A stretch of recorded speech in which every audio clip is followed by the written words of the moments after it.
di satu webinar kita selaras dengan tajuknya Langkah Mudah Menghasilkan Inovasi dalam Pengajaran dan Pembelajaran. Dijemput panel pertama iaitu Puan Hanita Lajaharun, Guru Cemerlang Sejarah DG52 SMK Bandaraya Kota Kinabalu, Sabah. Izinkan saya untuk berkongsi profil insan yang hebat ini. Beliau memiliki ijazah sarjana muda sastra pengkhususan sejarah Universiti Malaya, Kuala Lumpur, Diploma Pendidikan Sejarah Maktab Perguruan Batu Lintang, Kuching.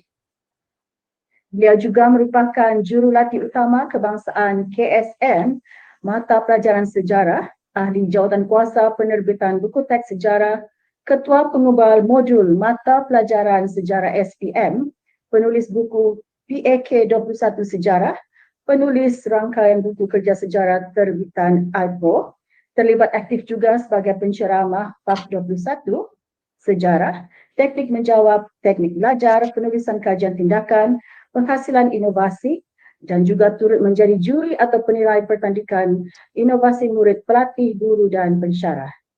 Beliau juga sudah memenangi beberapa anugerah, iaitu Ikon Guru Inovatif Antarabangsa 2019, Ikon Guru Kebangsaan 2014, Anugerah Guru Cemerlang Co-Kurikulum Negeri 2020, Anugerah Perkhidmatan Cemerlang pada tahun 2007, 2011, 2017 dan 2019, Edufluencer pada tahun 2019, dan juga beliau adalah pembentang kertas kajian dan inovasi di 5th International Conference on Education, Islamic Studies di Ho Chi Minh City, Vietnam, Humanizing Technology for IR 4.0 di Padang Panjang, Indonesia, dan juga semasa The Fourth World Invention Academic Conference di Seoul, Korea.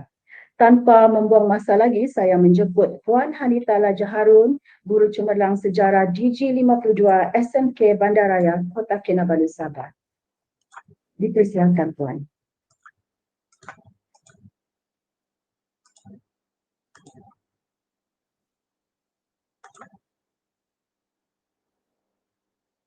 Baiklah, terima kasih saya ucapkan kepada Cikgu Debbie selaku moderator pada pagi ini.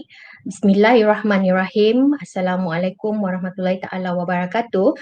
Yang saya hormati Pengarah Jabatan Pendidikan Negeri Sabah, Datuk Dr. Miss Jane Radin. Seterusnya Barisan Timbalan-Timbalan Pengarah Jabatan Pendidikan Negeri Sabah, pegawai-pegawai pendidikan daerah yang merupakan penganjur bagi program ini melibatkan 3 pejabat pendidikan daerah, iaitu Pejabat Pendidikan Daerah Kota Kinabalu, Puan Tania Haji Jeman, seterusnya Puan Wanihim Osman, PPD Tuaran, seterusnya PPD Penampang, Puan Indang Kasih ya, dan seterusnya tuan-tuan dan puan-puan ya. Jadi seperti yang dijanjikan, pada hari ini saya akan kongsikan tajuk yang berbunyi langkah mudah menghasilkan inovasi dalam pengajaran dan pembelajaran ya. Jadi inovasi ini dia sudah jadi satu macam keperluan ya dalam kalangan guru-guru untuk memastikan proses pengajaran dan pembelajaran itu memenuhi atau mencapai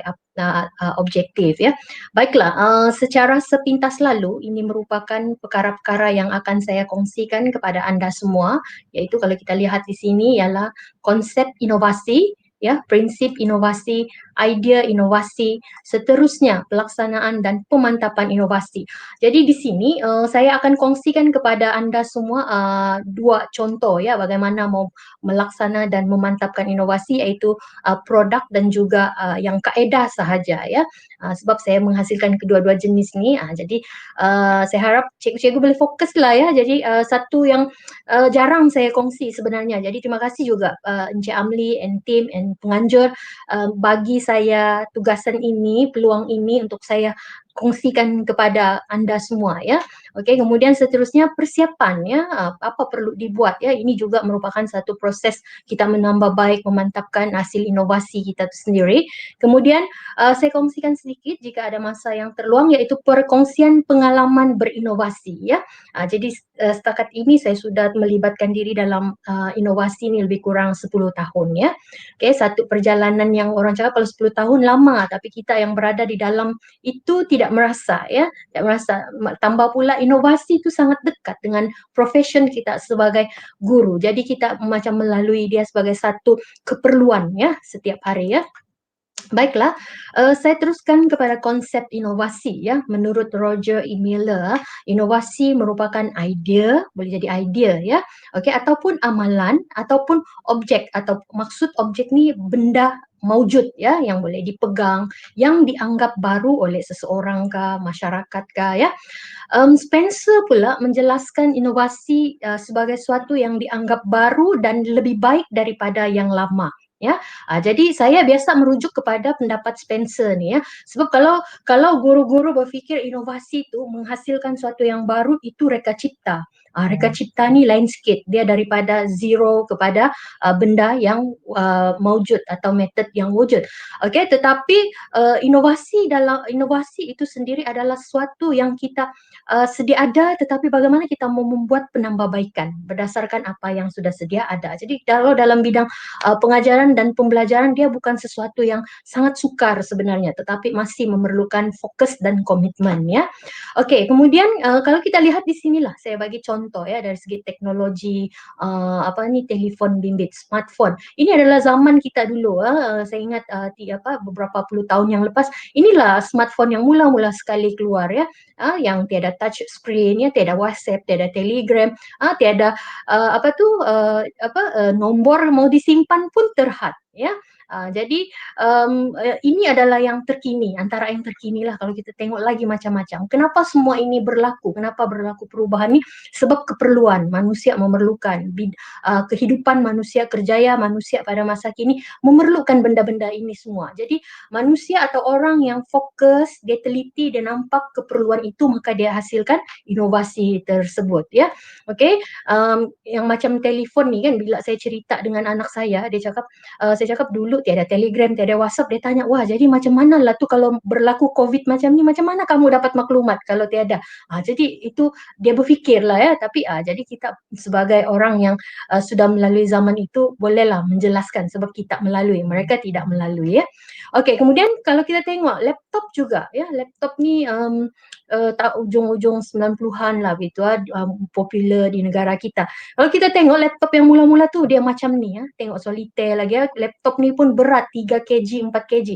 Tapi dengan berlaku perubahan semasa berdasarkan pemerhatian tertentu, maka inilah dia hasil hari ini. Ada yang 1 kg, ada yang 1.2 kg, ada yang boleh lipat 360 darjah. Kenapa semua itu dihasilkan? Sebab mau memperbaiki kehidupan manusia ya, ke arah kehidupan yang lebih baik. Macam saya sendiri seorang guru sejarah, saya biasa mengaitkan orang dari zaman prasejarah pun sudah berinovasi. Macam contoh, kalau saya bagi contoh biasanya masyarakat Paleolitik ya, masyarakat prasejarah. Dia berevolusi, dia berinovasi daripada bagaimana peralatan itu, daripada batu yang asas yang besar.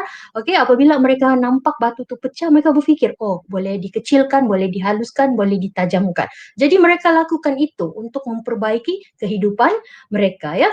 Okey, kemudian ini juga kalau kita tengok television, perubahan. Saya sempat yang television buka kiri kanan kan, macam tu kan, macam sliding tu kan, berlipat-lipat tu kan. Saya sempat lagi yang macam tu ya. Kemudian kalau kita tekan-tekan bunyi kuat tek-tek-tek macam tu kan. Dan ini sampai 2010. Kalau hari ini macam-macam lagi TV ya, yang dia punya screen tu panjang ya, melengkung dan sebagainya, macam-macam. Jadi kenapa semua itu? Sebab keperluan ya. Jadi begitu juga dalam bidang pendidikan. Pendidikan juga berubah ya, dari semasa ke semasa. Even semasa pandemik ini memberikan satu tamparan yang hebat. Bagaimana kita semua guru perlu berubah dengan lebih cepat, sesuai dengan keperluan semasa ya. Maksud saya di sini bagaimana kita yang berada di rumah, murid berada di rumah, tetapi PDPR itu berlangsung. Jadi di sinilah banyak juga inovasi-inovasi yang telah dihasilkan ya. Okey, kemudian kalau kita tengok glossary teknologi pendidikan menjelaskan inovasi itu sebagai idea atau konsep ataupun dia cakap strategi yang baru, ya, pendekatan yang baru untuk mempertingkatkan satu amalan. Jadi macam kalau saya bagi contoh tadi, dia lebih kepada alat, dan ini dia lebih kepada konsep ataupun strategi atau suatu amalan. Okey, saya mengambil contoh di sini ya. Ini adalah gambar Google, tidak berkaitan dengan manusia yang ada di persekitaran atau anda yang mengikuti program ini.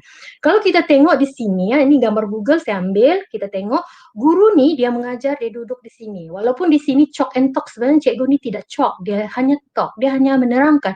Dengan kedudukan murid dia menengok dia ke kiri, pusing gitu ya, murid duduk kaku. Ya, jadi kalau kita kaitkan situasi gambar ini dengan apa yang termaktub dalam plan pembangunan pendidikan negara kita, khususnya yang berkaitan dengan murid atau generasi yang kita mau hasilkan, iaitu 6 aspirasi murid. Saya rasa cikgu di luar sana semua sudah tahu kan apa tu elemen 6 aspirasi murid tu.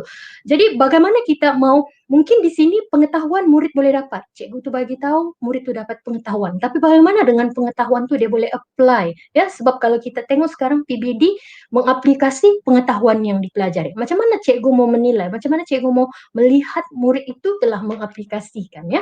Kemudian kalau kita tengok elemen-elemen yang lain seperti kemahiran berfikir, kemahiran memimpin, bagaimana situasi ini boleh menjana, bagaimana proses ini boleh membentuk generasi yang berfikir, mempunyai kepimpinan, berketerampilan, menguasai bahasa dan sebagainya, kalau tidak ada proses atau satu pendekatan atau satu aktiviti, ya.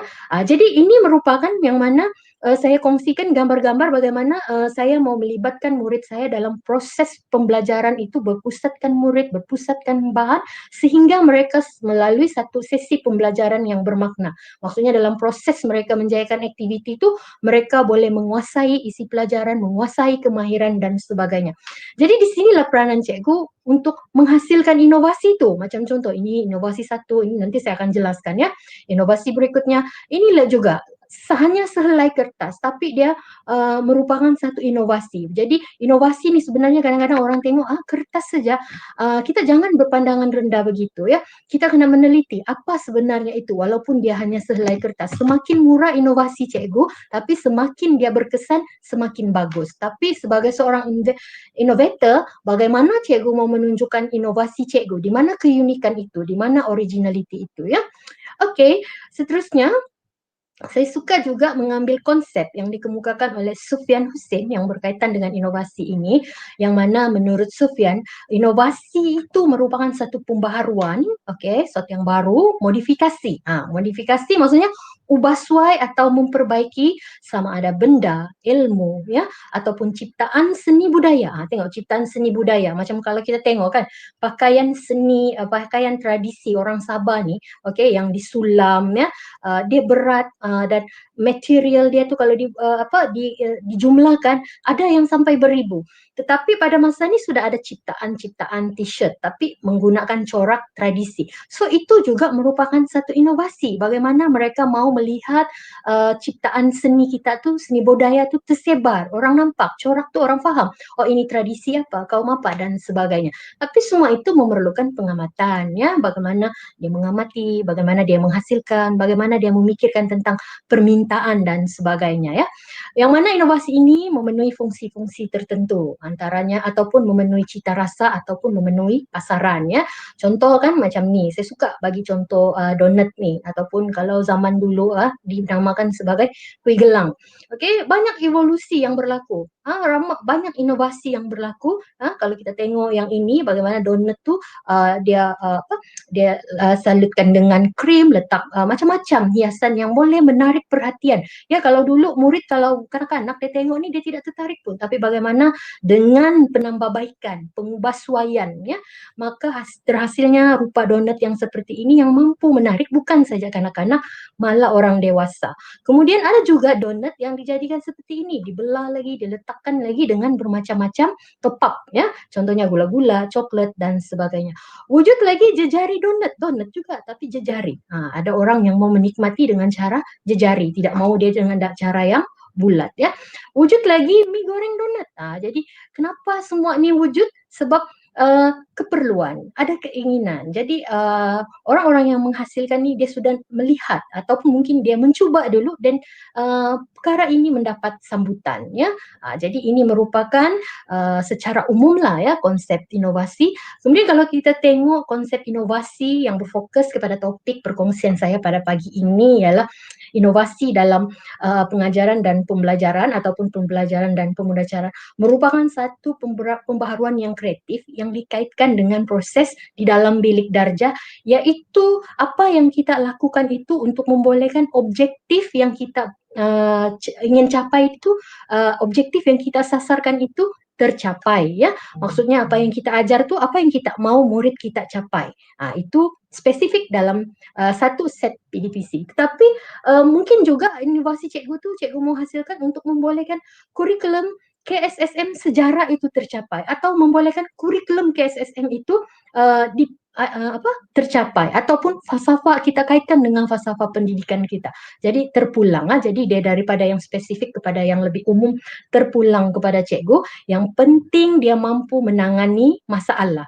Okey, mungkin ada masalah, mungkin juga dia tiada masalah. Okey, tetapi mau meningkatkan atau menambah baik menambah baik sesuatu yang sedia ada ya.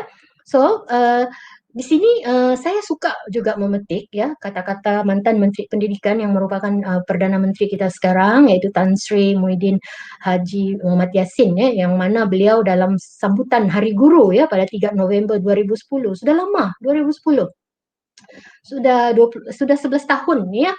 Okey, yang mana dalam ucapan itu beliau ada menyatakan guru perlu meneliti ya amalan dalam bilik darjah. Tapi ya memang betul ya, kita sebagai guru sepatutnya setiap kali kita mengajar tu kita meneliti. Di mana kita buat penelitian ya, sebab semasa kita mengajar kita meneliti, sebab kita mau melaksanakan proses-proses itu kan. Dan pada akhirnya kita membuat refleksi. Di situlah lagi penelitian yang lebih betul-betul kita perlu buat ya.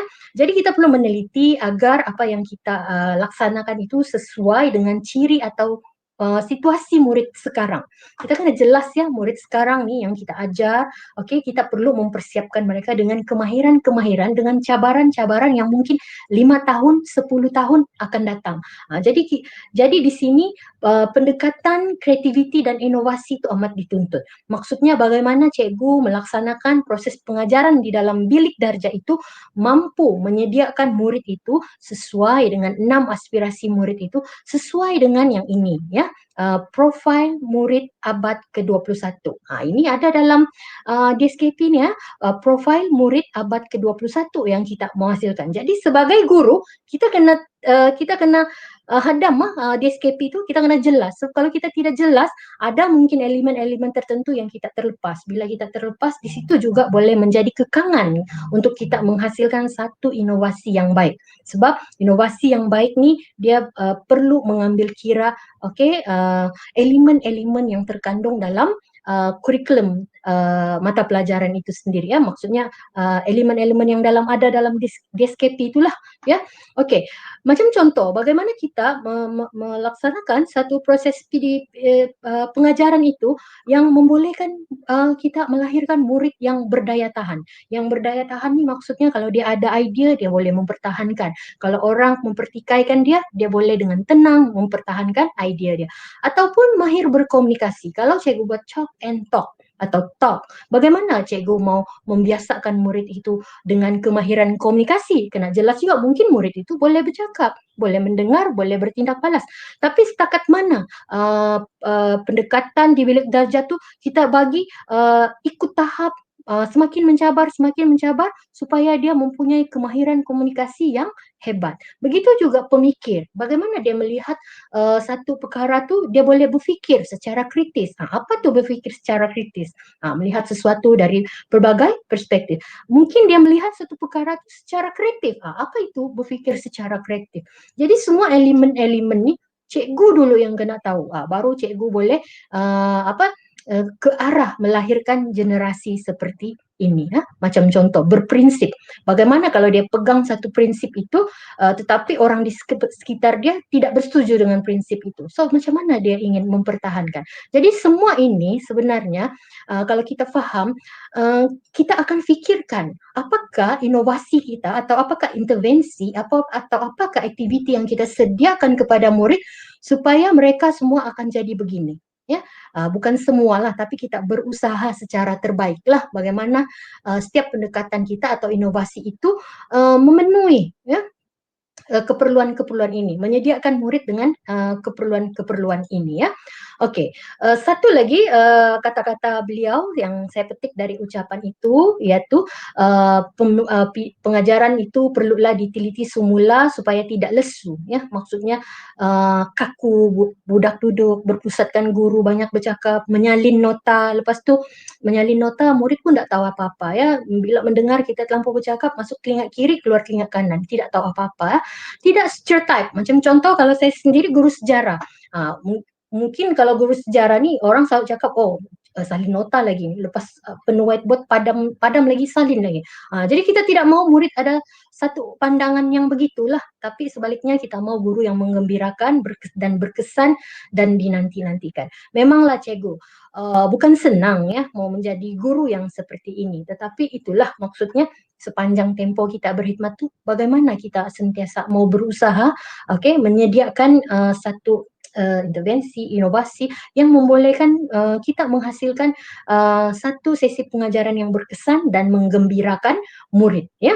Jadi itulah dikaitkan di sini bagaimana guru itu perlulah mencipta kaedah-kaedah yang lebih inovatif, yang lebih kreatif, ya, supaya murid ini, kita tengok di sini sebab apa? Kalau kita tengok kurikulum KSSM ni dia menekankan KEBAT, kemahiran berfikir aras tinggi, di mana kita menyediakan murid dengan ruang penyelesaian masalah. Sebab itulah ada pembelajaran berasaskan projek, pembelajaran berasaskan inquiry. Semua ini ke arah melahirkan generasi yang mempunyai kemahiran berfikir. Jadi kita bagi dia dengan penyelesaian-penyelesaian masalah. Macam contoh di sini, ya, penyelesaian masalah tu bukan saja soalan, tetapi kita boleh sediakan mini projek atau projek, ya. Macam contoh ni kan, bila saya bagi tugasan kepada murid, saya mau kamu hasilkan iconic building menggunakan bahan recycle. Satu kumpulan 3 bahan saja. So murid dia akan fikir bahan apa ya? Saya mau hasilkan iconic building apa? So berlaku proses berfikir tu. Semasa dia buat pula dia akan menghadapi pelbagai halangan. Macam mana dia menggunakan bahan ni? Macam contoh ni, ya, menara Pisa ni, dia mesti condong kan? Macam mana dia mau mencondongkannya? Jadi semua itulah membawa kepada murid itu berfikir, melihat permasalahan itu. Macam contoh yang ini kan, dia buat Twin Tower. Bagaimana dia menentukan Twin Tower yang dia buat itu kukuh, stabil. Semua ini kemahiran-kemahiran seperti STEM, semua mereka dapat aplikasikan. Tetapi guru sendiri kena jelas tentang elemen-elemen itu. Barulah cikgu tahu, ya, apa sebenarnya yang kita sedang buat, apa yang sedang sebenarnya kita mau murid kita lalui, ya. Yang seterusnya saya bagi contoh di sini inovasi saya Lengat 2.0 sudah. Jadi kalau kita lihat di sini Lengat ni hanya kita tengok sini ya, inovasi ni sangat simple. Hanya lukisan yang ada gambar asas macam ni, sungai. Tetapi walaupun dia hanya satu lukisan yang asas, tapi bagaimana sebenarnya kita tengok dalam bilik darjah, murid itu terlibat menjayakan aktiviti. Kemahiran dia membuat imajinasi, membuat klasifikasi, menilai, membuat interpretasi. Pada masa yang sama mereka berkolaborasi, berkomunikasi, ya. Berlaku proses penjanaan idea di sini. Dan kalau kita lihat selepas itu mereka membentang. Sebenarnya ini ada detail dia lagi. Kenapa? Itu maksudnya inovasi, dia mesti ada detail dia kan. Tapi ini saya bagi secara ringkas lah, ya. Macam contoh kalau yang ini, contoh tajuk di bawah ni kan, agraria maritim tu kan, 9 muka surat. Kadang 2 minggu mau habiskan konten ni. So bagaimana saya hasilkan inovasi ni? Murid boleh selesaikan dalam satu sesi PDPC saja dan menguasai konten dengan baik, ya, dan memahami cerita ataupun topik tersebut. Jadi di sinilah hasilnya kita dapat menilai, ya kalau macam PBD kan, kita mau menilai PBD murid, ini dia sudah mereka cipta daripada uh, teks, macam ni teks, tengok teks kan, tapi bagaimana pada akhirnya mereka membuat satu gambaran, mereka cipta satu gambaran yang menggambarkan peristiwa sejarah tu. Macam contoh ini, kenapa manusia mau tinggal di lembah sungai, kenapa tamadun bermula di lembah sungai, apakah kegiatan manusia di lembah sungai. Walaupun lukisan itu sama, tetapi pada akhirnya hasil itu berbeza. Ini yang dinamakan kreatif, keunikan, yang ditonjolkan oleh murid yang mempunyai berbagai idea, ya. Ini juga satu contoh inovasi honey to match, ya, yang mana sebenarnya ini padanan, ya, permainan memadankan maklumat. Ini pun ada isu dia, ya. Walaupun idea ni saya dapat dari orang, tetapi saya kaitkan dengan isu mata pelajaran. Yang ini 15 muka surat topik ni, tapi dia boleh belajar, bermain, tapi dia menguasai isi pelajaran, ya. Sama juga yang ini inovasi circle and opine. Ini method, ya. Ini dimasukkan dalam buku teks sejarah tingkatan 3, ya. Yang mana pemerhatian saya, murid ni dia kurang berani memberikan pendapat-pendapat bagi soalan-soalan respon terbuka. Jadi saya buat pendekatan inilah circle and opine, dan pada akhirnya kita nampak di sini murid yang kurang berani ni dia sudah lebih berani meluahkan dia punya pendapat menggunakan perekat itu. Kemudian sesi kedua mereka berbincang. Jadi sebenarnya murid ni kita tidak boleh terus paksa dia bagi pendapat. Ada proses dia sebelum itu, bagaimana kita menggalakkan dulu meluah pendapat, kemudian baru berbincang, seterusnya bersoal jawab dan sebagainya. Begitu, ya. Sama juga yang ini history flip and board writing, ya. Asalnya saya buat belum lagi inovasi, saya guna kalender terbuang. Saya cari gambar tertentu, saya lekat-lekat, saya sketch, guna. Jadi saya tambah baik apabila digunakan sebagai bahan untuk bertanding inovasi, jadilah dia seperti ini, yang mana daripada maklumat yang abstrak, murid boleh nampak visual macam mana peristiwa itu berlaku secara kronologi, dan yang paling penting proses mereka melalui sesi pembelajaran tu seperti ini, ya. Kemudian kenapa kita perlu berinovasi ni, ya? Ya, kita perlu berinovasi untuk pemantapan PDPC kita lah, PDPR kita, pemantapan amalan standard 4 SKPMG tu, ya. Bagaimana apa yang kita hasilkan tu, inovasi yang kita hasilkan tu membolehkan kita menjadi seorang yang mampu merancang dengan baik, ya, proses pengajaran dan pembelajaran, mampu menjadikan kita sebagai pendorong, bagaimana bahan kita tu boleh mendorong murid, bagaimana metod itu boleh mendorong murid, bukan saja dalam set induksi, tapi langkah kedua, langkah ketiga, sampai ke penghujung sesi. Dan begitu juga mungkin kita menghadapi situasi murid terlalu ramai dalam kelas, atau murid bising, murid sukar dikawal. Bagaimana inovasi yang kita hasilkan tu, atau kita menghasilkan inovasi bagi memastikan proses, langkah-langkah pengajaran, pembelajaran, ataupun suasana murid yang ramai itu kita boleh kawal. Jadi disinilah peranan guru, ya, untuk sentiasa menyelami situasi itu supaya lahir dengan satu intervensi ataupun inovasi. Macam contoh, satu lagi elemen penting dalam SKPMG ini, guru sebagai penilai. Banyak isu sekarang, macam mana saya mau menilai ni murid saya 50 orang, 45 orang. Baguslah tu cikgu kalau ada persoalan begitu. Disitulah permulaan ataupun idea cikgu untuk menghasilkan inovasi. Macam mana cikgu mau menghasilkan inovasi? Apa inovasi cikgu untuk membolehkan mungkin cikgu mau menilai 40 orang sekaligus, atau mungkin cikgu mau menilai 20 orang sekaligus, ya. Jadi terpulang pada keupayaan ataupun perancangan cikgu itu sendirilah.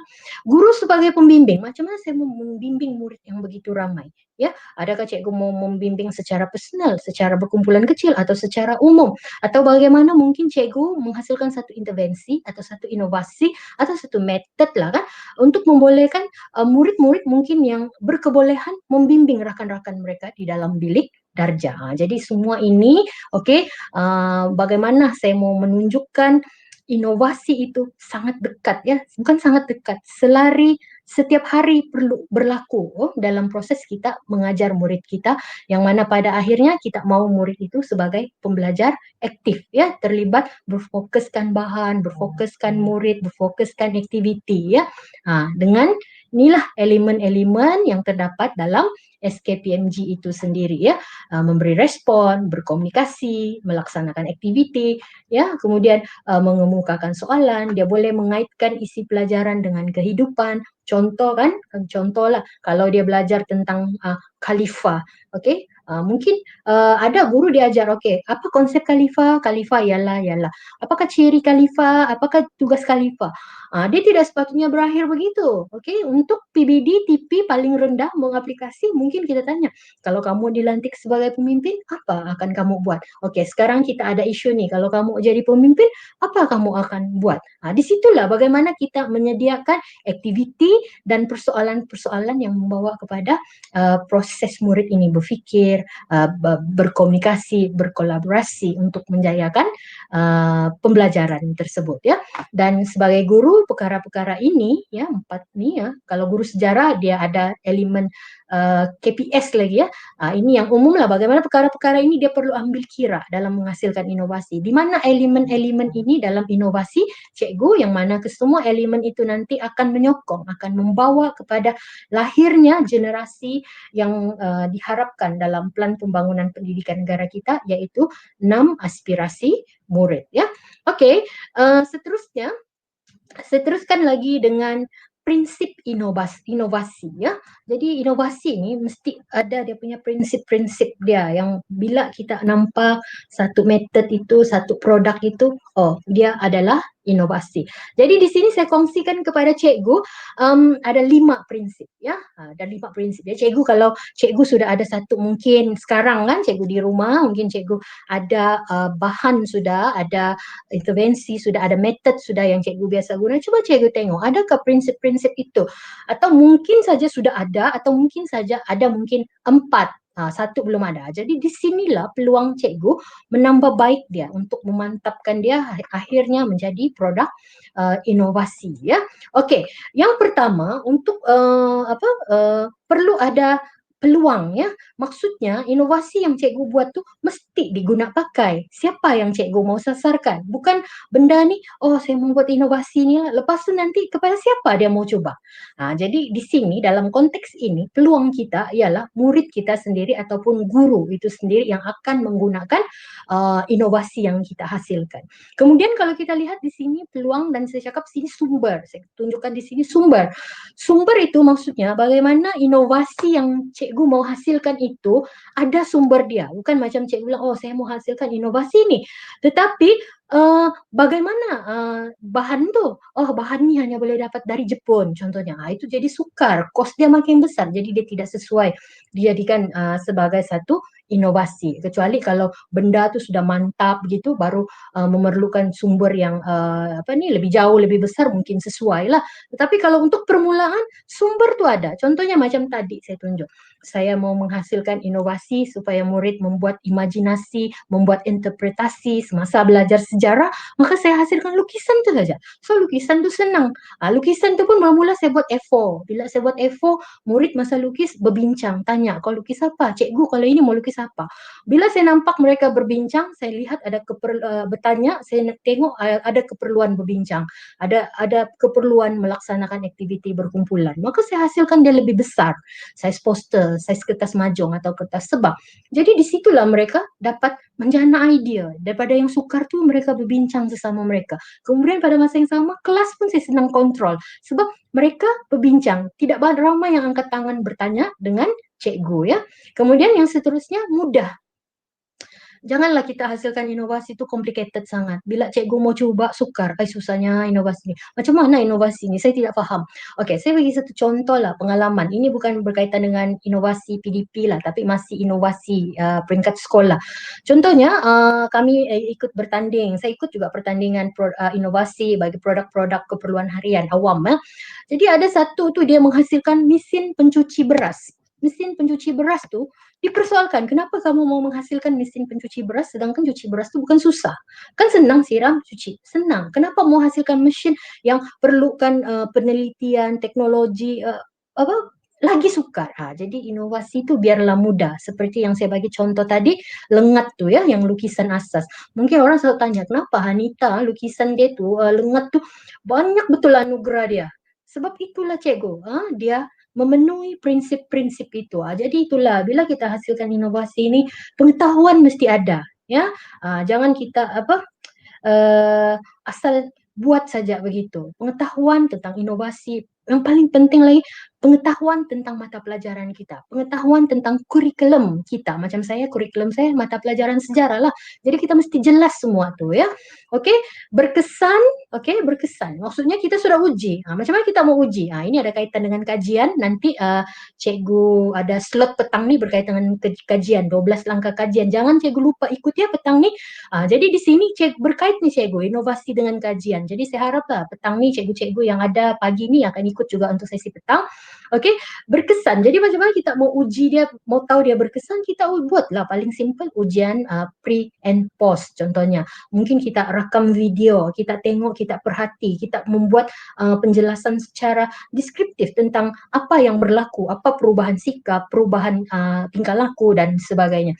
Sebab inovasi ini bukan saja penguasaan konten kan, dia boleh jadi juga kita mau mengawal suasana, mengawal kelas ya, ataupun penglibatan murid dan sebagainya. Dan bermula secara kecil-kecilan ya, kecil-kecilan dulu. Fokus kepada murid cikgu dulu. Jangan kita mau hasilkan inovasi, saya mau selesaikan satu sekolah nih, contoh begitu. Boleh juga kadang isu itu umum, tetapi biarlah kita cuba dulu dalam kelompok yang kecil. Even kan kadang ada inovasi saya, macam contoh cut formula kebat tu saya hasilkan.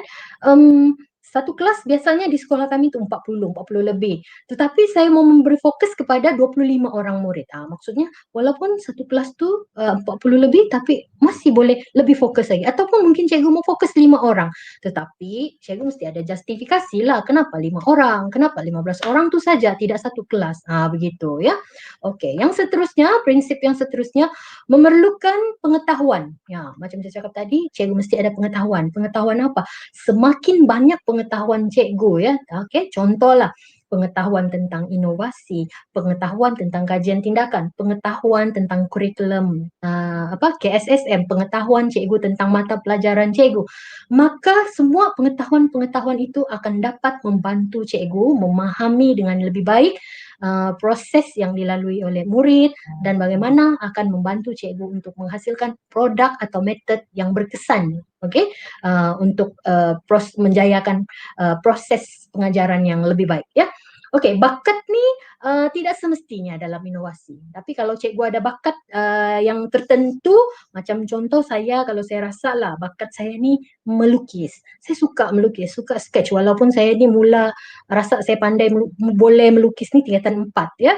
Jadi di situ saya guna banyak inovasi saya ni lebih kepada yang melukis, sketch ya. Jadi tidak semestinya bakat, tetapi bakat itu boleh membantu. Bakat itu juga macam murid kita kan, kalau kita ajar, kita tengok bakat dia, potensi dia. Kadang ada yang memang sudah nampak bakat dia, kadang ada yang memang tidak pernah nampak bakat tu, tapi bila kita adakan aktiviti tu baru nampak bakat. So disitulah juga mungkin kita boleh mengasah bakat kita ya. Macam saya sendiri kalau dalam bidang inovasi ni, saya sentiasa mengasah bakat saya ya. Dengan menyertai pertandingan kan, kita mencabar diri kita. Lepas ikut pertandingan ni, saya mau ikut jenis pertandingan ni. Lepas pertandingan ni, saya mau ikut pertandingan ni. Sebab apa? Kita mau mengasah ya, kita mau tengok potensi kita ya. Macam mana kita boleh mengikuti syarat penetapan di situ. Sebab saya yakin semua itu akan memberi pengalaman. Paling penting pengalaman, pengetahuan yang sangat berguna pada akhirnya untuk kita punya pengajaran dan pembelajaran. Macam contoh lah kan, saya pernah dipilih sebagai wakil negeri untuk JU STEM. Saya tidak tahu kenapa nama saya naik pada masa itu, tapi sebab mungkin saya guru inovasi lah. Jadi macam-macam isu lah muncul kenapa Hanita pergi. Saya masa tu tiket kena beli sendiri dulu. Jadi saya sudah beli Jadi saya pergi sajalah, tapi sebelum tu saya buat sedikit research, bacaan dan sebagainya. Dan apa yang saya dapati memang sukar jugalah guru sejarah mengikuti kursus STEM yang sebenarnya, tapi apa yang penting, pengalaman dan pengetahuan di situ saya boleh apply STEM itu dalam mata pelajaran saya sendiri, ya. Kemudian saya boleh apply dalam proses inovasi, apa yang saya suka buatlah setiap hari, ya. Jadi sebenarnya apapun ilmu yang kita dapat atau kursus yang kita pergi mesti ada dia punya pengalaman dan ilmu baru, ya. Okey, satu lagi ya yang penting dalam nombor 4 nih, saya terlupa. Komitmen. Mesti ada komitmen lah cikgu, mesti ada kesanggupan sebab inovasi ni dia memerlukan fokus, ya. Bagaimana cikgu meneliti isu atau meneliti permasalahan murid cikgu, kemudian cikgu jadikan dia sebagai data, ya. Kemudian cuba merancang menghasilkan intervensi, mencuba intervensi itu, menambah baik intervensi itu.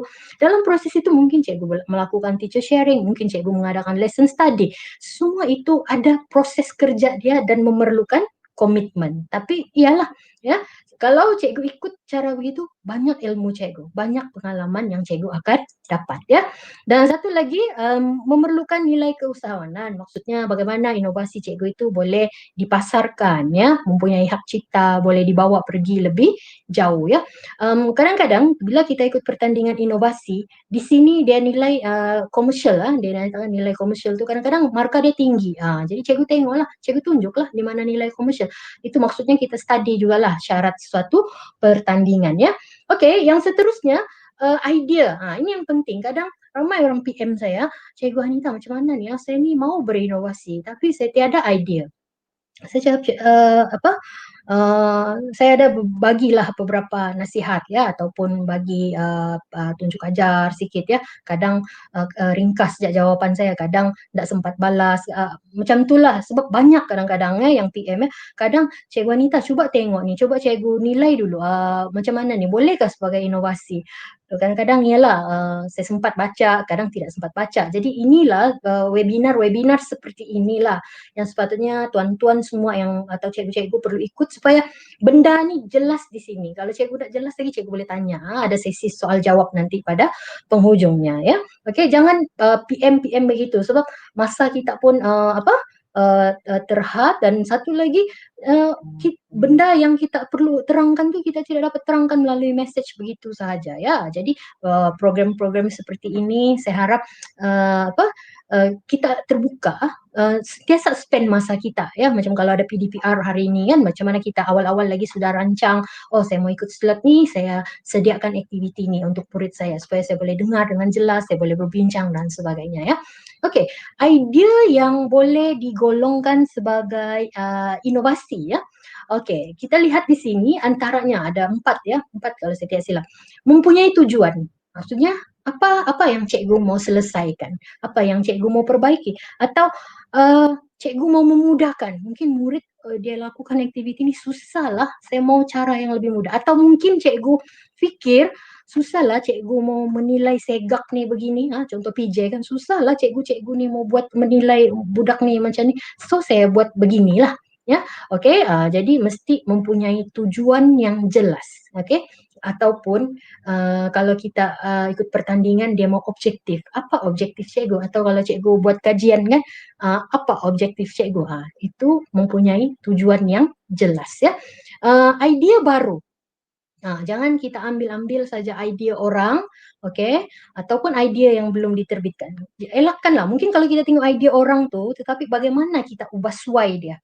Kan tadi menurut Sufian tu dia bilang mengubah suai. Jadi kita ubah suai lah, jangan ambil bulat-bulat idea orang, ya. Saya pernah juga jumpa orang yang inovasi saya dia bentang, dia bilang idea dia. Kebetulan bentang sama-sama, ya. Actually kenapa berlaku begitu saya rasa sebab ialah saya ada menulis buku, benda tu di photostat mungkin tanpa kulit dan sebagainya, jadi tidak tahu siapa penulis dia, ambil saja kan.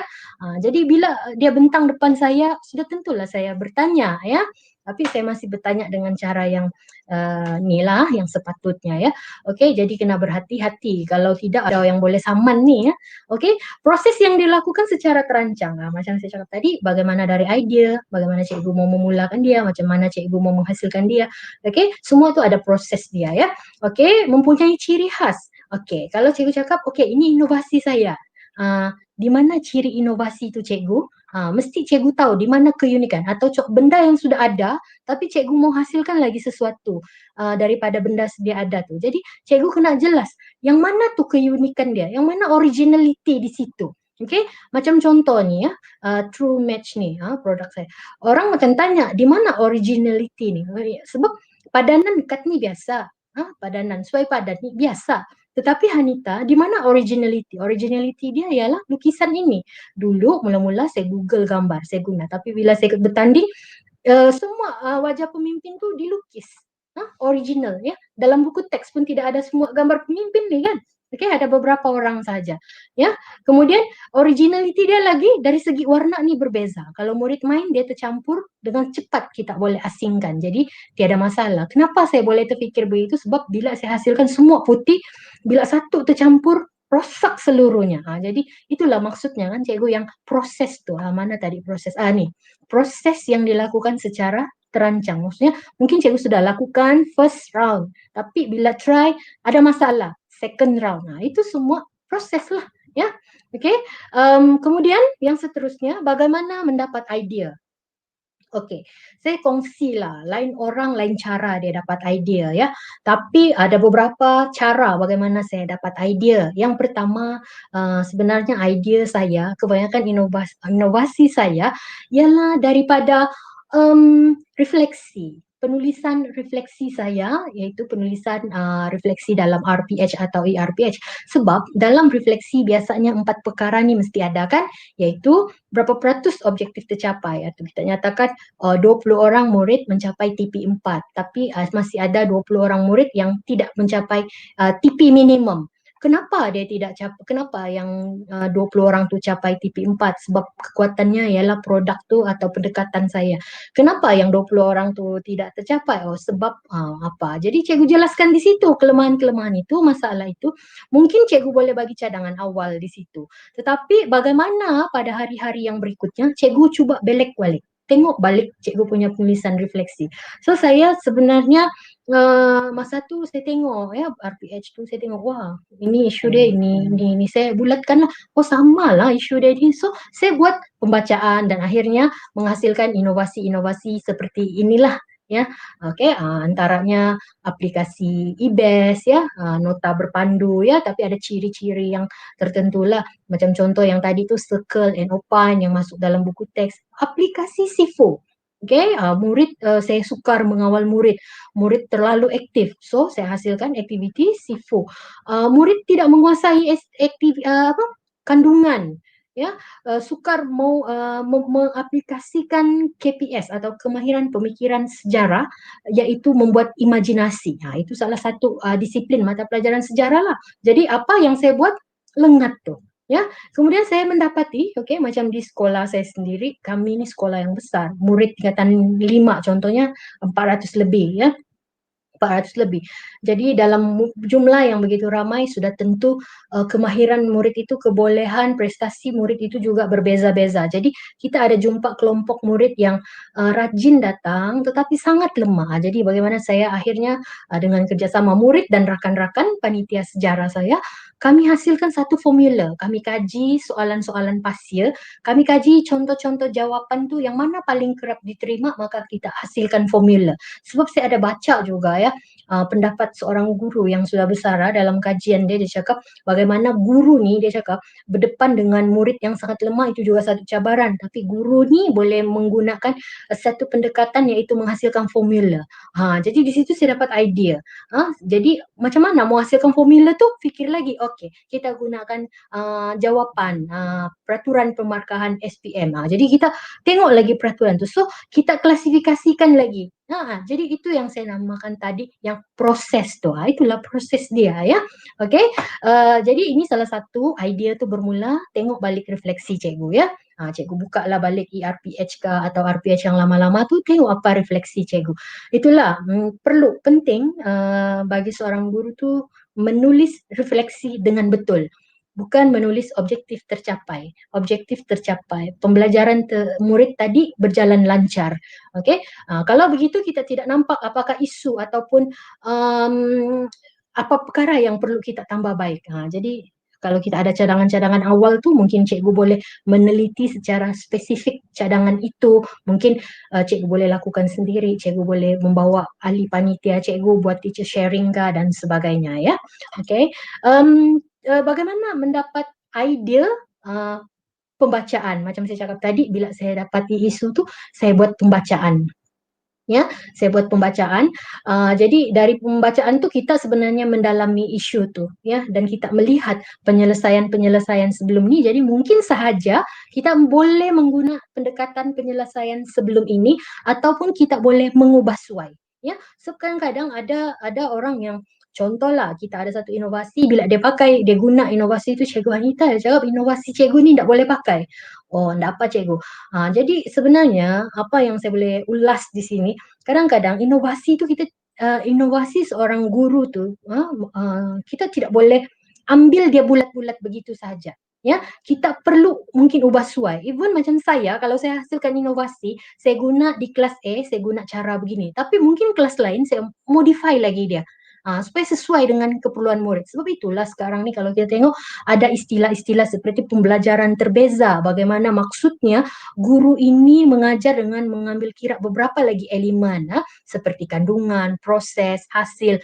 Itu semua saya kaitkan dengan pengetahuan itulah. Itulah maksudnya pentingnya kita ikut program-program seperti ini, cari pengetahuan sebanyak mungkin ya. Jadi daripada mendalami isu atau membuat pembacaan, buat kajian, inilah yang saya jumpa. Macam contoh kan, Pecha Kucha ni, saya apply sejak tahun 2017. Pecha Kucha ni sebenarnya satu pendekatan di negara Jepun ya, yang mana Pecha Kucha ni diguna oleh designer ya di Jepun untuk mempersembahkan karya kreatif mereka. Disebabkan mereka di sana terlalu banyak designer, ramai orang yang kreatif yang mau share dia punya hasil tu, maka mereka buat satu cara bagaimana setiap pembentang tu tidak melebihi masa. Dia ada masa yang fix untuk membentang. Jadi wujudnya Pecha Kucha iaitu hanya 20 slide, setiap slide 20 saat. Jadi 20 slide kali 20, berapa minit? Okey? Jadi dalam lebih kurang 7 minit saja setiap peserta membuat pembentangan. Kenapa saya jumpa istilah ini? Sebab saya menghadapi masalah murid bila kita suruh membentang 7 minit, dia jadi 10 minit, dia boleh jadi 20 minit. Sebab apa? Dia baca, dia type, and then dia baca balik semasa pembentangan. Tetapi dengan Pecha Kucha ni, okay, kalau cikgu cuba Google nanti, cikgu study, okay, apa dia, kemudian cikgu apply. So, dia juga satu pendekatan yang inovatif. Saya ubah suai daripada pendekatan diguna oleh designer di Jepun untuk mempersembahkan karya kreatif. Bagaimana saya ubah suai dia, saya guna di bilik darjah ya. Begitu juga Banso. Banso pun dari Jepun. Satu pendekatan yang digunakan juga di Jepun untuk mata pelajaran sains dan matematik ya. Tetapi bila saya tengok tu cara dia tu, saya tertarik. Jadi saya cuba ubah suai dia dengan keperluan mata pelajaran sejarah, dengan keperluan tahap murid saya ya. Okey, begitu juga whole brain teaching yang kinestetik tu kan. Kalau cikgu ingat inovasi saya yang konsep hijrah dan sebagainya tu kan. Ini sebab saya dapat idea dari sini ya. Okey, yang idea seterusnya pertandingan inovasi. Selagi bila kita ikut, kita tengok kan produk-produk orang. Jadi bila kita tengok produk orang tu, macam mana kita fikir untuk menghasilkan produk kita pula ya. Bagaimana inovasi, ini inovasi dalam sains, macam baguslah, saya mau try lah untuk sejarah contoh begitu kan. Perkongsian PLC, contohnya teacher sharing ke apa, lesson study ke, video kritik ke. Okay, macam contoh saya menghasilkan GM, giant garis masa kan ya, garis masa, giant garis masa untuk membolehkan murid memahami peristiwa sejarah itu secara kronologi. Sebenarnya ini saya nampak daripada seorang guru. Jadi lepas tu kita buat perkongsian dan kita menambah baik. Ya, apa yang dia guna tu kita tambah baik. Sebelum ni dia guna garis masa tu, dia yang explain satu-satu, dia lekat satu-satu peristiwa tu. Tetapi bagaimana cara itu tidak melibatkan murid secara hands on, tidak melibatkan murid berpusatkan bahan, berpusatkan aktiviti untuk menguasai isi pelajaran ya. Jadi kita dapat idea dari situlah. Okay, penyertaan dalam seminar macam ni kan, banyak kan saya share kan. Mungkin cikgu boleh ubah suai ya apa yang saya kongsikan itu ya. Isu-isu semasa. Okay, macam contoh, okay, sekarang ni dalam era pandemik ni ramai cikgu menghasilkan video, semua hasilkan video. Bila saya pun cubalah menghasilkan video dengan ilmu yang sangat limited tu, tak tahu apa-apa, cubalah ya Google masa tu, Google cuba hasilkan video kan. Jadi semasa saya menghasilkan video tu, selain kemahiran konten ya, saya akan menyusun isi pelajaran dan sebagainya ya. Jadi saya terfikir, bagaimana kalau saya melibatkan murid saya? Pastinya diorang pun jadi macam saya. Diorang yang akan membaca, diorang akan memahami, mereka akan mengklasifikasi maklumat, menyusun maklumat, coba menerangkan. Jadi ini akan memberi impak kepada penguasaan murid terhadap isi pelajaran ya. Jadi pada akhirnya saya melibatkan murid secara aktif menghasilkan video pembelajaran dan saya namakan intervensi saya ini yang saya guna pada last year, iaitu muridku YouTuber ya. Yang mana ini pun satu kejayaan juga, murid-murid yang terlibat tu pencapaian dia begitu ketara, bagus ya, walaupun masa pandemik mereka di rumah ya, tetapi masih boleh mencapai GP1 masa tu. Sebelum tu GP diorang dekat 3.28 gitu, walaupun mungkin kita sebut 1.14 dengan 2.8, alah beza satu lebih ya. Dia sangat kalau kita mau tengok betul-betul cikgu, besar tu, banyak perkara kita perlu buat untuk memastikan murid itu mencapai GP seperti itu ya. Okay, ini lagi satu, guru macam ada masalah idea, tiada bahan. Jadi dalam satu rangkaian buku yang kami terbitkan itu, kami masukkan semua idea-idea inovasi saya ni dan juga bahan dia sekali supaya cikgu dia tengok, dia boleh download, kemudian perbanyakkan guna dalam bilik darjah ya. Boleh juga dapat idea daripada pencerapan guru, okay. Memanglah berat juga kan, saya pun tidak suka mencerap guru nih ya. Saya tidak suka mencerap orang, menilai orang sebenarnya ya. Tapi kalau tugas, di situ kita kena laksanakan. Dan sebenarnya semasa mencerap guru nih, banyak idea kita boleh nampak. Sebab guru bila dicerap, dia akan guna macam-macam intervensi kan. Dan kita boleh bagi cadangan. Oh ini nanti cikgu buat begini, dia boleh jadi inovasi. Begitu ya. Okey, begitu juga dari hasil kerja murid pun kita boleh menghasilkan intervensi atau inovasi. Seterusnya, setiap kali ujian atau peperiksaan kita ada analisis item kan. Jadi bagaimana cikgu menggunakan analisis item tu, melihat topik mana yang murid tu tak boleh kuasai. Jadi daripada topik tu mungkin cikgu boleh fikir apa intervensi atau inovasi yang sesuai untuk murid cikgu ya. Okey, selesai idea. Kemudian daripada idea tu bagaimana cikgu memantapkan idea tu agar dia menjadi sebuah produk, okey, atau sebuah method atau kaedah yang baguslah ya untuk dikongsikan ya dengan rakan-rakan, ya bukan dikongsilah, untuk di-apply kepada murid kita dan dikongsi kepada rakan guru. Ya, jadi ini juga ada proses lah. Jadi di sini saya kaitkan balik dengan prinsip inovasi itu sendiri tadi. Maksudnya perkara-perkara yang saya terangkan di sini berkait rapat dengan perkara-perkara yang saya terangkan lebih awal lah. Okay, saya bagi contoh yang produk dulu. Produk ni bahan lah ya. Ini contoh ya, bahan bantu belajar ya.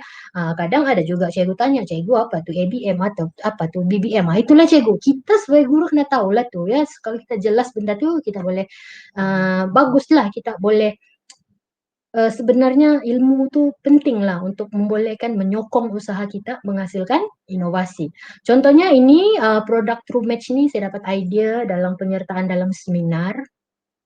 Jadi saya tengok di situ masa tu cikgu tu membentang tajuk kemahiran hidup ya, macam dia bagi alat, kemudian apa nama alat tu ya, match dengan nama alat, gambar nama alat, fungsi alat. Contoh dia buat 3 begitu. Jadi saya terfikir, baguslah murid dia semua susun kad, bercerita-cerita, berkomunikasi lah kan. Jadi saya pun terfikir, saya ada beberapa topik ni saya boleh buat. Tapi itulah bila beberapa topik masa kan. Jadi kita mulakan dulu dengan satu. Jadi saya pun fikir saya mau topik ini, topik yang popular ya, topik yang luas, sukar dikuasai oleh murid dan mengelirukan. Jadi di situ kita sudah ada isu dia. Ya, jadi inilah dia TrueMatch, ini dia punya set satu kotak. Okey, ini dia punya manual. Okey, kemudian ini dia punya kandungan ni, ada 7 set. Okey, satu set ni dia ada 10 tokoh. Jadi murid akan match lah, sambil dia match dia boleh baca atau cikgu suruh membaca lebih awal dan sebagainya ya. Okey, inilah dia, iaitu berkaitan dengan perjuangan tokoh pemimpin tempatan.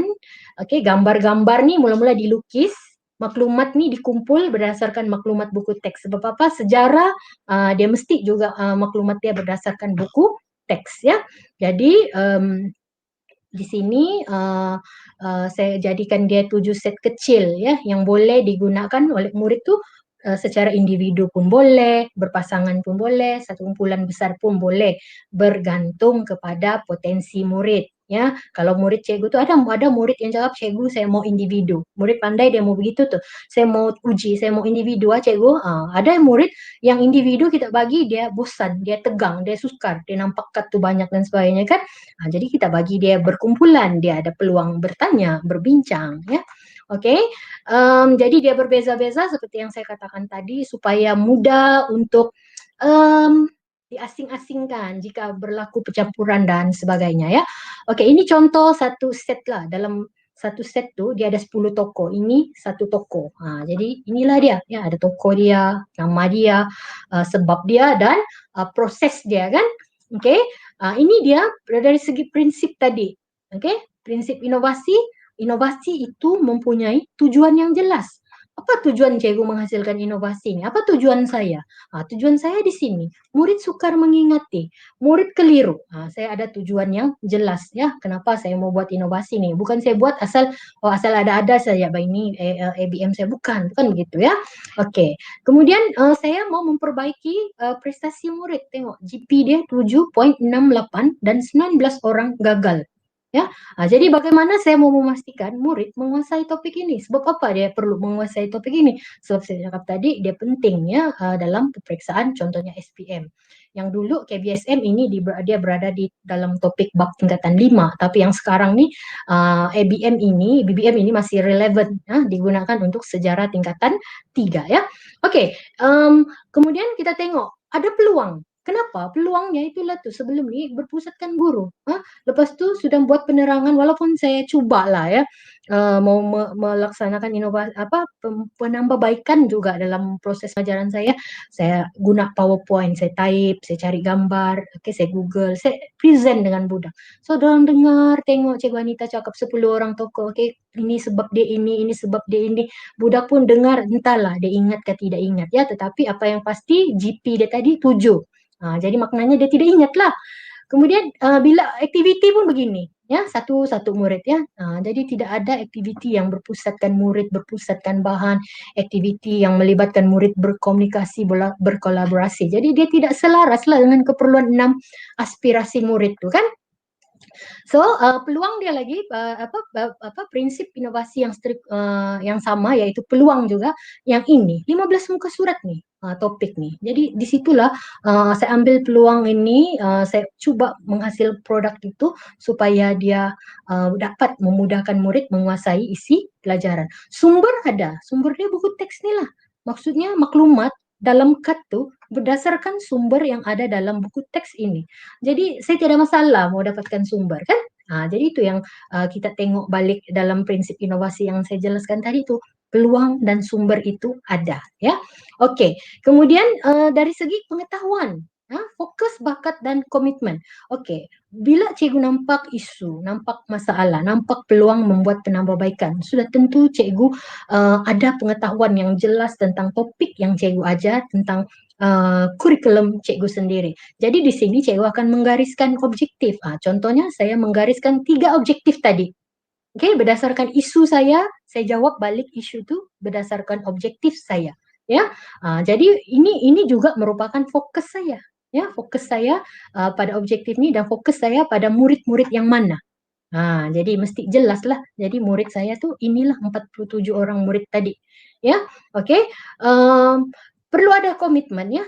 Inilah komitmen dia. Ya, maksudnya perlu ada dia punya permulaan, perlu ada dia punya perancangan, perlu dia punya ada dia punya tindakan kerja, langkah-langkah kerja ya.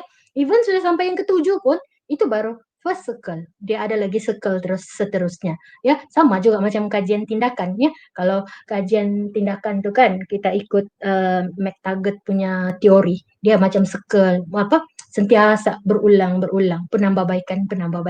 Macam kalau kita buat lesson study kan, okey, gelung 1, gelung 2, sampai benda tu kita berjaya hasilkan satu intervensi yang kita berpuas hati lah.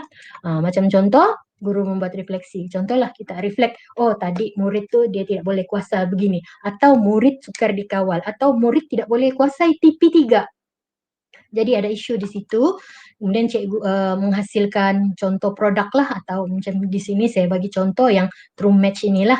Kemudian cikgu sesuaikan produk itu dengan potensi murid, okey, dan sebagainya. Maka cikgu membuat persiapan rancangan pengajaran harian ya. Kemudian melaksanakan. Okey, melaksanakan ni pun banyak lagi dia punya ni, persiapan ujian dia, bahan dia dan sebagainya kan. Kemudian setelah selesai buat ni. Macam kajian tindakan lah, bahkan cikgu ujian pre-post, okey. Kemudian analisis data. Data tu kadang cikgu saya tiada data. Data tu ialah boleh jadi hasil kerja murid tu jadi data. Gambar pun boleh jadi data. Jadi cikgu, kalau cikgu mau buat sesuatu tu kan, jangan cikgu terlampau fikir yang grand-grand, yang besar-besar, yang mesti ada data. Itu lebih pada research yang peringkat yang lebih tinggi ya. Jadi cikgu guna saja, macam contoh nota murid cikgu tu pun boleh jadi satu data. Tengok hasil kerja murid begini-begini. So pemahaman dia begini. So macam mana cikgu tafsirkan dia, itu dia menjadi data dalam intervensi cikgu, dalam inovasi cikgu atau dalam kajian cikgu ya.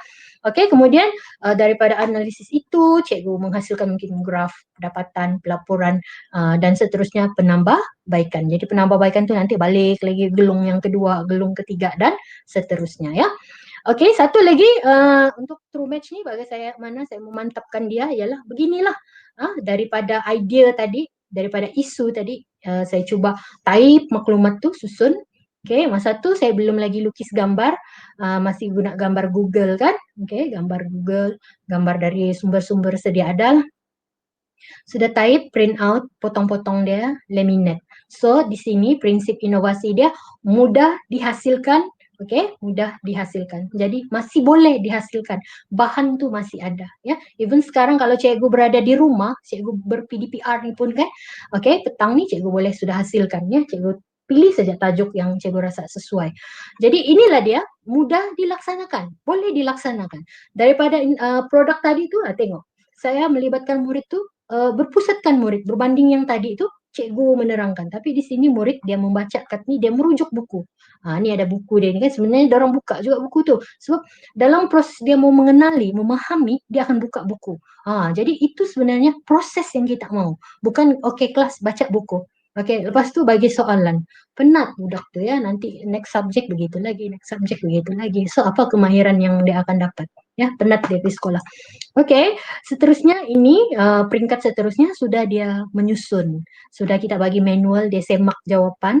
Maka yang proses seterusnya mereka guna kad itu, dia baca, dia kuasai, kemudian dia explain dalam kumpulan. Mungkin satu orang ambil 2 kad, 2 tokoh. So memanglah manusia ni bila diberi peluang membuat penerangan, dia akan study dulu.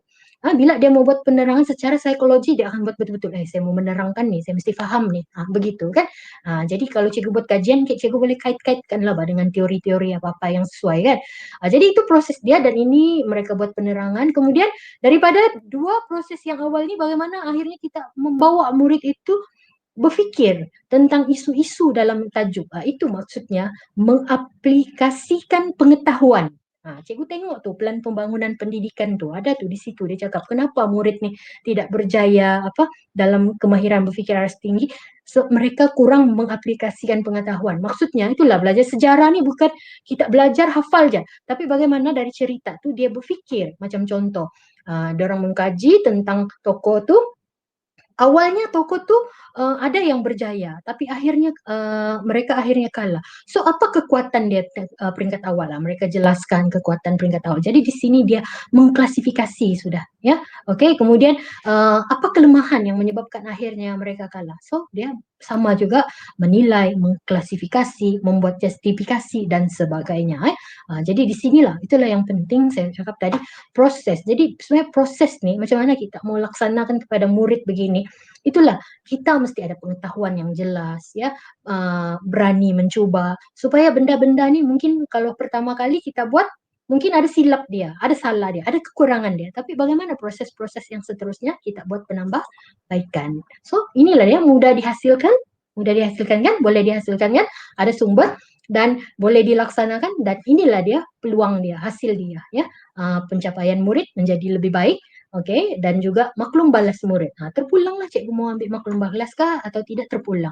Jadi ini data-data ini cikgu boleh guna ya sebagai data untuk buat kajian tindakan, sebagai data yang menyokong inovasi cikgu ya. Oke, jadi yang untuk seterusnya saya hasilkan lagi untuk yang KSSM. Macam contoh kan, yang ini ilmuwan Islam. Oke, nasionalisme di Asia Tenggara. Jadi mungkin ada lagi banyak tajuk, tapi itulah masa tuh kan. Oke, jadi insya Allah saya akan coba hasilkan lagi lah yang seterusnya. So inovasi ini tengok dia boleh dilaksanakan menjayakan proses yang sesuai dengan PAK 21, boleh dijadikan sebagai satu pendekatan pengisian aktiviti co-curriculum ya, dan boleh disebar luas. Macam contoh yang ni saya muatkan dalam buku ni terbitan iPro, yang ini juga dalam terbitan iPro buku sejarah tingkatan 4 ya. Kita boleh jual dia, boleh pasarkan dia ya. Oke, saya jadikan dia juga sebagai salah satu modul ya, pengisian dalam modul pelaksanaan aktiviti persatuan sejarah. Tapi kita tidak boleh ambil directly dengan apa yang kita buat di kelas. Dia mesti ada ubah suai, mesti ada penambahan ya. Macam Spencer cakap tadi, mesti ada modifikasi ya. Jadi ini antara lah yang terkandung dalam modul tu ya. Oke, kemudian saya muatkan dalam buku PAK 21 saya. Cikgu mana tu? True Match ni kan, True Match. Oke. Kemudian memohon hak cipta, ini penting. Bila kita ada inovasi, benda awal yang kita perlu buat, sudah kita puas hati, hak cipta. Sebab bila kita kongsi dia, orang-orang di luar sana, even kita sudah ada hak cipta pun dia masih boleh tiru. Ya. Tapi kadang-kadang dalam pendidikan nih, kita ikut inovasi itu lebih kepada dokumentasi kan. Tapi sebenarnya yang lebih penting adalah bagaimana inovasi itu memperbaiki proses dalam bilik darjah. Jadi untuk pertandingan inovasi, kadang-kadang hak cipta tuh ada marka dia yang tersendiri. Jadi kalau cikgu sekadar menghasilkan inovasi, tidak masalah. Tapi kalau cikgu mau ada inovasi dan mau berjaya dalam pertandingan, salah satunya hak ciptanya. Oke, kongsikan dia cikgu, kongsikan dia ke peringkat yang paling tinggi yang boleh cikgu bawa. Ya, jadi kadang-kadang ada guru yang takut-takut mau sharing, cikgu join macam saya nih dengan cikgu Syarin ya, kadang-kadang ini yang ni dengan cikgu Saida. Kita cari kawan kita yang kita selesa untuk sama-sama bergerak bersama kita ya. Oke, itu inovasi produk ya, inovasi produk. Kemudian saya mau kongsikan kepada cikgu yang kaedah pula. Oke, kaedah ni yang ini contoh dia. Kaedah ni inovasi saya yang bertajuk SIFU ya, sentiasa ingatkan fakta untukmu, SIFU ya. Dia macam ni ya, aktiviti yang melibatkan 100% murid menjadi guru, menjadi murid dan jadi guru dalam satu sesi. Sebab apa? Ada satu sesi tingkatan tu dia cakap cikgu tak maulah ada pembentangan macam ni sebab kami ni tengok tak suka. Dia mau semua ada aktiviti dalam satu masa yang sama.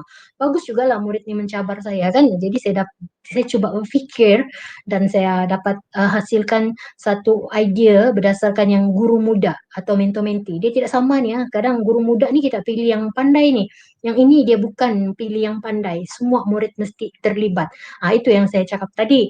Penting bagi seorang guru mengetahui di mana unsur inovasi pendekatan cikgu. Walaupun orang ni, guru muda Bani Hanita, ya dia guru muda tapi dia ada inovasi dia. Jadi cikgu boleh explain tu inovasi tu di mana ya. Okey, ini ada peluang lah ya, murid dia mau semua terlibat aktif, tidak mau tengok pembentangan sebab dia cakap cikgu yang bentang je tu tahu, kami ni mana lah tahu sangat begitu kan. Sebenarnya begitu, kita pun boleh fikir gitu. Macam contoh kan, kalau orang buat persembahan PowerPoint, buat forum, jadi yang menonton ni dia tidak akan menguasai dengan baik ya. Jadi tujuan dia jelas, ada objektif dan ada sasaran dia ya. Murid yang sangat murid yang pandai lah ni, dia biasanya begitu ya, aktif ya. Murid ni yang saya ingat semua dia orang mau. Kalau saya cakap buat lakonan bersungguh-sungguh sampai bermakeup-makeup lah ya, macam tu ya. Jadi baguslah kalau ada murid yang begitu. Tapi sebenarnya bagaimana maksudnya di situ kita kenal potensi keinginan murid. Ini dikaitkan dengan juga pembelajaran terbeza itu sendiri ya. Yang menurut Gardner manusia ini ada berapa potensi tuh. Jadi cikgu kena tahu juga tuh.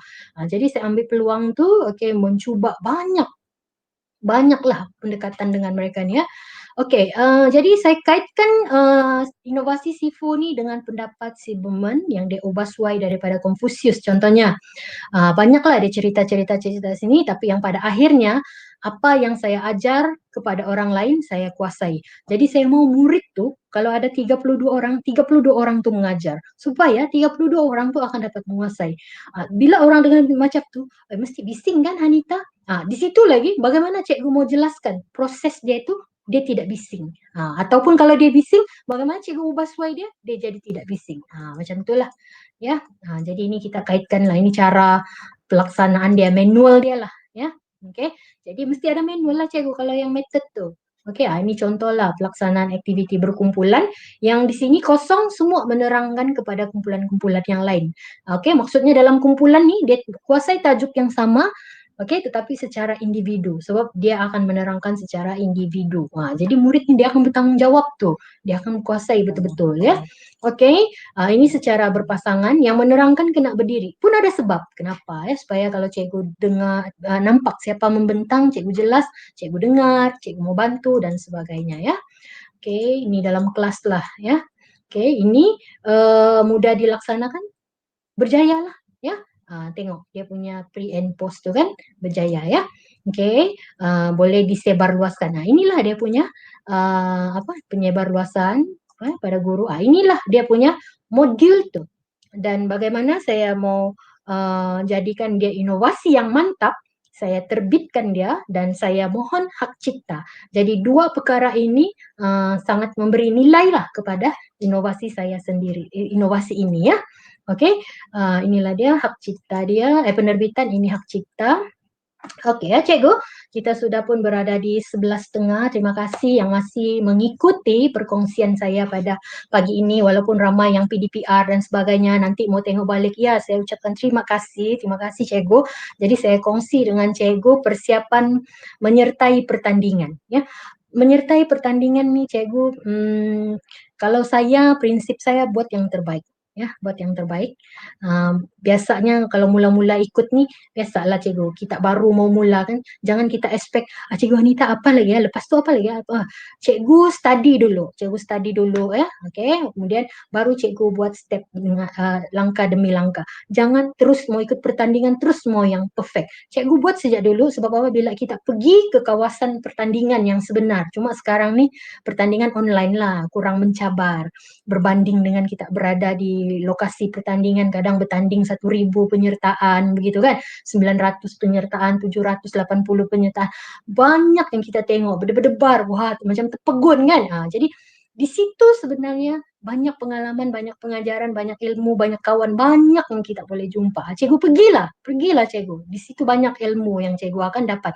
Jangan ndak pergi lepas tu mau buat itu, mau buat ini. Cikgu pergilah, bawa dulu satu produk yang biasa-biasa, cikgu pergi, cikgu akan banyak belajar, banyak ilmu yang cikgu dapat. So, bagaimana mau menyertai inovasi dan juga memantapkan inovasi cikgu, tengok iklan ya cikgu.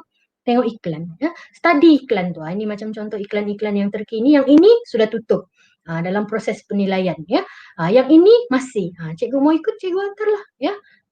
Ini bagus juga nih kalau ada dia punya selain inovasi dia ada kajian. Kajian, kalau cikgu punya kajian tu bagus, dia boleh masuk dalam jurnal yang jurnal berindeks tu kan, itu bagus. Kalau macam saya pun sekarang ni saya dalam proses mencabar diri saya untuk ini ya. Jurnal berwasit ni ya. Meneliti. Jadi bila kita sudah ikut pertandingan tu, jangan terus Hanita macam mana tu syaratnya. Enggak apa cikgu, setiap pertandingan dia ada tu maklumkan syarat dia. Tengok syarat tu cikgu. Baca satu-satu. Print dia garis satu-satu ya. Kalau saya setiap pertandingan syarat tu dulu diteliti ya, paling penting. Sebab kalau kita ada produk yang bagus tidak mengikuti syarat pun tidak guna juga kan. Macam nanti kita tidak ikutlah apa yang dinilai itu ya. Tapi ada juga kadang pertandingan saya ikut, saya hantar je apa yang ada ya. Okey, sebab kadang faktor masa dan sebagainya. Tapi kalau cikgu mau betul-betul berjaya menang, macam ada satu orang kawan saya, Cikgu Lily, mesti Cikgu Lily ada kan? Dia cakap, "Cikgu saya mau menang begini begini." Bagus tuh cikgu begitu ya. Dia punya motivasi kuat, keinginan dia bagus. Jadi maksudnya dia mau study benda tu macam mana dia buat yang terbaik ya. Okey, jadi ini contoh kalau, apa ni, abstrak. Apa yang perlu ada dalam abstrak tu? Berapa ratus patah perkataan? Kalau dia bilang 100, 100, jangan cikgu bagi 200. Nanti tolak markah di situ. Okey, apa tema dia? Mungkin juga cikgu punya inovasi itu tidak sesuai dengan tema itu, tapi di situlah cikgu ubah sesuai supaya apa yang diminta dalam tema tu cikgu boleh masukkan, ya. Tengok apa kriteria pemarkahan. Idea baru mungkin 20 markah, kos operasi 20 markah. So, cikgu study kriteria tu. Okey, video ni biasa dalam norma baru ya. Jadi kalau cikgu mau menyertai inovasi atau kajian sekarang, kadang dia minta video. Jadi video tu cikgu tengok ada garis panduan lagi. Okey, dia mau guna lagi kadang-kadang intro dia, muzik intro dia. Jadi macam mana cikgu mau buat tu? Jadi benda-benda begini cikgu kena ambil berat lah, ambil tahu ya, supaya inovasi cikgu tu berjaya ya. Okey, kemudian yang seterusnya poster. Biasalah saya pun tak pandai hasil poster. Tengok cikgu poster saya ni. Orang bilang Woody kan. Tapi inilah kemahiran saya ya, inilah kemahiran saya. Saya dalam proses lah menambah baik ya, tapi iyalah ndak juga terbaik-baik ni kan. Kenapa manusia belajar kan, macam ni kan cantik kan poster dia ni saya ambil dari Google kan. Okey, tapi sebenarnya ada lagi yang lebih baik nih, macam orang yang hebat-hebat teknologi tu kan. Tapi ndak apa cikgu, jangan terlampau fikir apa yang orang buat. Cikgu fikir apa yang cikgu buat dan cikgu tambah baik. Kalau macam saya ni, saya tengok orang, kalau saya boleh, saya buat, ya. Kalau saya tak boleh, jangan terlampau fikir. Kita buat fokus apa yang kita mau tunjuk dalam inovasi kita tu. Ni semasa pertandingan, pastikan ada poster, okey, yang tadi tu, lekat, macam ni lekat, supaya kadang-kadang maklumat-maklumat yang diperlukan oleh pengadil, ni 3 orang pengadil ni sekali serbu, ya. Kadang ini bertanya, okey, saya explain, yang 2 orang ni dia boleh tengok maklumat-maklumat yang cikgu sedia. Itu strategi jugalah cikgu. Macam ni kan. Maklumat-maklumat ni sangat penting lah. Okey, macam saya biasa ikut kadang 3 produk, 5 produk. Kadang saya pergi sendiri atau berdua. Kadang-kadang booth saya tu terbiar. Kadang lambat saya datang. Jadi kadang bila saya lambat, judge tu dia sudah boleh tengok ya apa yang dia bawa nilai peringkat awal. Kemudian bila saya datang baru dia boleh tanya saya, minta penjelasan lanjut dan sebagainya. Cikgu tunjuklah macam ni yang file ni kan. File ni sangat penting ya. Itulah dokumentasi itu sangat penting. Kalau saya sangat mementingkan dokumentasi ya. Macam pernah peristiwa 2019 saya ada major operation tidak dapat pergi satu pertandingan, saya sudah daftar 4. Sudah tempah tiket kapal terbang, hotel untuk murid untuk saya. So beribu-ribu lemon duit habis kan. Jadi saya beli satu tiket lagi untuk kawan saya minta dia bawa. Mula-mula dia cakap saya takut mau bawa nanti tidak menang. Tidak apa cikgu, tidak menang saya cakap. So bila dia pergi, dia cakap sangat senang. Semua ada di dalam file tu. Bila tu penilai tanya, dia mau ada semua. Ni kalau cikgu tengok semua ada. Saya permudahkan dia lah. Divider semua ada, brochure semua buat ya, poster semua buat ya, ujian-ujian semua ditunjuk, produk semua ditunjuk. Jadi semua ini komitmen masa. Ya. Inilah ni, okey. Ya, di Bangkok dan Korea ya. Inilah yang penting ya. Buat yang terbaik ya cikgu, buat yang terbaik. Kalah atau menang, biarlah. Saya ni ikut bertanding tak payah mau pikir-pikir saya mesti menang. Saya bukan di situ, saya tidak mau ada tekanan. Tapi yang penting saya pergi, saya enjoy. Macam kalau kita pergi bertanding pergi luar negara kan, mau jalan-jalan kan, sama kawan, happy-happy. Bertanding tu lalui sajalah ya. Okey. Jadi yang penting buat yang terbaik, persiapan yang terbaik. So yang seterusnya saya kongsikan pengalaman-pengalaman, maksudnya sudah kita mantapkan semua inovasi kita tu kan, kita bertanding ya. Jadi mungkin cikgu ada pengalaman, cikgu simpanlah pengalaman tu, mungkin cikgu boleh share nanti dengan kawan-kawan. Jadi saya kongsi, saya bermula dengan produk untuk murid. Tengok ni ya. saya pun tidak pandai, tapi murid cakap cikgu jadilah pembimbing kami. Saya cubalah dan saya banyak belajar di sini, banyak yang saya belajar, banyak yang saya tidak tahu ya. Okey, tengok tempah makmal, tempah peralatan, beli barang dan sebagainya kan, uh, pinjam peralatan, macam-macam saya buat ya. Semua ni memerlukan saya mengatur masa, membuat persiapan dan sebagainya ya.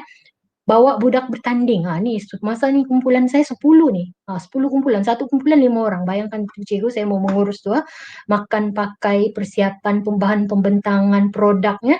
Okey, tapi di sinilah sebenarnya saya banyak belajar dengan murid, dengan rakan guru yang menyokong saya ya. Okey, ni masa murid membentang saya cuba ikut. Saya mau tahu apa kekuatan, kelemahan supaya saya boleh buat penambahbaikan untuk inovasi tu. Okey, ni masa lawatan VIP dan sebagainya, saya tengok di situ ya, tengok murid apa yang perlu dibaiki ya. Okey, ni yang pertama lah saya ikut. Okey, dapat bawa 10 produk, 3 saja dapat gangsa.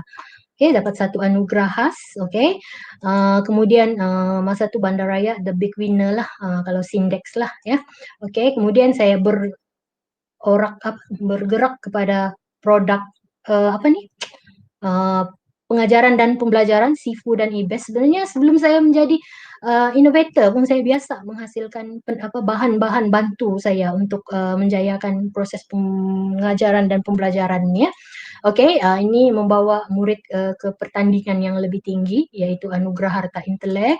Kemudian saya pergi lebih jauh mengikuti pertandingan peringkat antarabangsa di dalam negara, membawa produk best saya. Kenangan manis, produk ni satu-satunya dari beberapa produk yang sekolah saya bawa, ini satu-satunya dapat emas pada masa tu. Dulu bukan senang ya, dulu tidak macam pertandingan sekarang terlampau banyak, boleh dikatakan senang dapatnya. Dulu emas sukar, bukanlah saya cakap hebat, tapi iyalah saya macam terkenang-kenang lah pada masa itu ya, sebab ada satu ciri lah yang kadang-kadang kita nampak di mana kekuatan kita di situ ya. Lepas tu membawa produk-produk tu ke luar negara, ke Seoul pada masa tu, hujung tahun juga selepas pertandingan ni kami pergi ke Seoul, bawa lagi beberapa produk ya dan memenangi beberapa anugerah juga ya. Jadi inilah dia antara produk-produk inovasi saya yang saya mula daripada tahun 2012 sehingga kini, yang mana saya cuba mantapkan dia dengan hak cipta, penerbitan, saya kongsikan dia ya ke peringkat yang paling tinggi, iaitu peringkat antara bangsa ya, dan saya aplikasikan dalam kalangan kami guru-guru sejarah panitia di sekolah saya. Okey, kemudian saya terbitkan dalam buku PIK 21 saya. Okey, inilah dia kandungan dia, banyak inovasi saya di sini. Okey, jadikan dia modul. Kemudian bila murid laksanakan aktiviti, ada dia punya laporan di majalah persatuan. Majalah ni pun diterbitkan ya. Ini pun murid yang buat, cikgu sebagai pembimbing ya. Dan sehingga kini yang mana penglibatan saya tu selama dari 2012, inilah kejayaan ya, kenangan manis lah mungkin ni kan, sepanjang saya bergelar guru ya.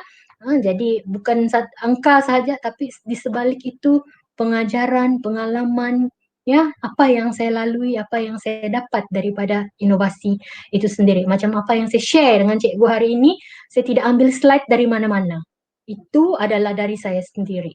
Jadi pengalaman itu, bahan itu kita gunakan, kita kongsikan seperti apa yang saya share pada cikgu pagi ini. Ini antara senarai anugerah, standar pertandingan yang saya ikut 2021, 2020 ya, ini yang Toronto, Kanada ya. Kemudian last year sebelum pandemik kami ikut ni anjuran Universiti Malaya, tapi tiba-tiba PKP sudah beli itu ini semua tapi tidak dapat terbang, tidak dapat bertanding, tapi tiba-tiba online. Di situ pun cabaran juga, first online. Lepas tu kita kena ajar budak tu buat video lagi dari rumah. Jadi itulah kenapa kadang-kadang inovasi itu boleh terhasil isu cabaran tu ya. Ini kenangan-kenangan bertanding di luar negara bersama rakan-rakan saya. Okey, yang seterusnya inilah anugerah ikon guru inovatif ya, influencer ya. Okey, ni yang lebih awal lagi lah ya. Kenangan-kenangan semasa Datuk Meriap menjadi Menteri Pendidikan Bandaraya pada masa tu, menyertai IDEX ya. Dapat salah satu Diamond Award ya. kenangan juga. Okey, inilah dia anugerah-anugerah yang saya dapat. Sebenarnya saya telah terlibat dengan inovasi peringkat negeri Sabah ni daripada 2012, 13, 14, 15, 4 tahun, 4 kali sudah Johan, naik Johan tu saya berhentilah, saya cari laluan yang lain ya. Okey, maksudnya cukuplah ya. Okey. Jadi yang ini pertandingan-pertandingan yang seterusnya yang mana daripada inovasi saya tu inilah dia dalam bilik darjah. Okey, penglibatan murid, pembelajaran murid, kemahiran murid, okey, yang saya sesuaikan, okey, yang mana matlamatnya 6 aspirasi murid itulah. Ini di luar bilik darjah, bagaimana dengan kebolehan mereka, potensi mereka yang kita cungkil membawa mereka berjaya dalam pertandingan inovasi. Inilah antara kejayaan-kejayaan saya dalam bidang inovasi tetapi bersama murid. Tapi semua ini juga berpunca daripada guru itu sendiri kena kreatif dan inovatif ya. Jadi dengan itu sekian dan terima kasih. Jika ada apa-apa soalan yang saya boleh kita boleh bincang ke atau apa, saya serah kepada moderator kita, Cikgu Debbie. Baiklah, terima kasih Cikgu Hanita.